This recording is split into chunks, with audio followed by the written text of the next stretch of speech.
Learning to trust your instincts again. There was a time when you knew, before their overthinking, before the second guessing, before you learned to ask everyone else what they thought, and forgot to ask yourself.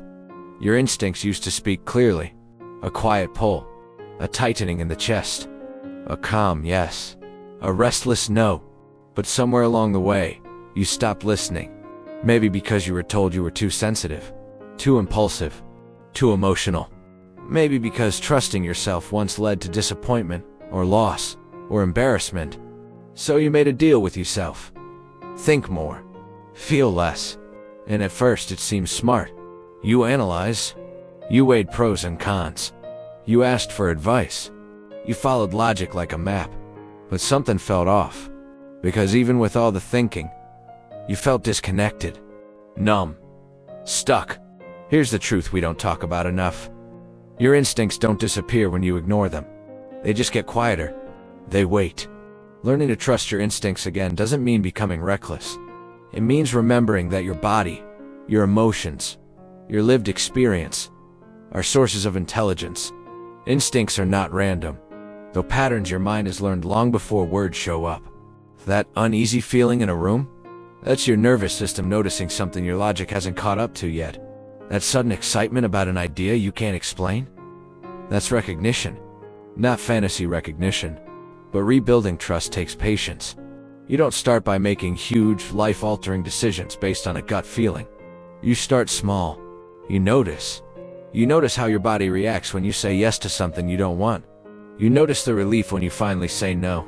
You notice which conversations drain you, and which ones make you feel more like yourself. This is data. Quiet, personal data.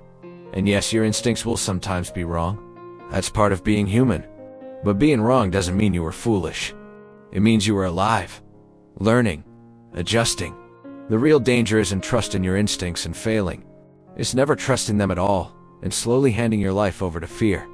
Because when you stop trusting yourself, you start outsourcing your decisions. To approval, to expectations, to noise. And the more you do that, the harder it becomes to hear your own voice. So here's the reframe. Trust isn't about certainty. It's about relationship. You rebuild trust with your instincts the same way you rebuild trust with a person. By listening. By checking in. By not punishing yourself every time things don't go perfectly. Ask yourself, what feels true right now? Not what looks impressive. Not what sounds logical to everyone else. What feels aligned. Sometimes your instinct will whisper, not shout. Sometimes it will feel like hesitation instead of confidence. That doesn't make it weak. It makes it honest. And over time, something shifts. The pause before a decision becomes clearer. The inner conflict gets quieter. You stop needing 10 opinions to validate one feeling.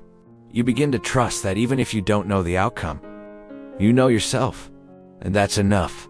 Is trusting your instincts isn't about predicting the future. It's about standing with yourself in the present. It's choosing to believe that the voice inside you, the one shaped by experience, emotion, and intuition, deserves a seat at the table. Not above logic, not instead of reason, but alongside it. When you trust your instincts again, life doesn't become perfect, but it becomes yours. And that's where clarity lives.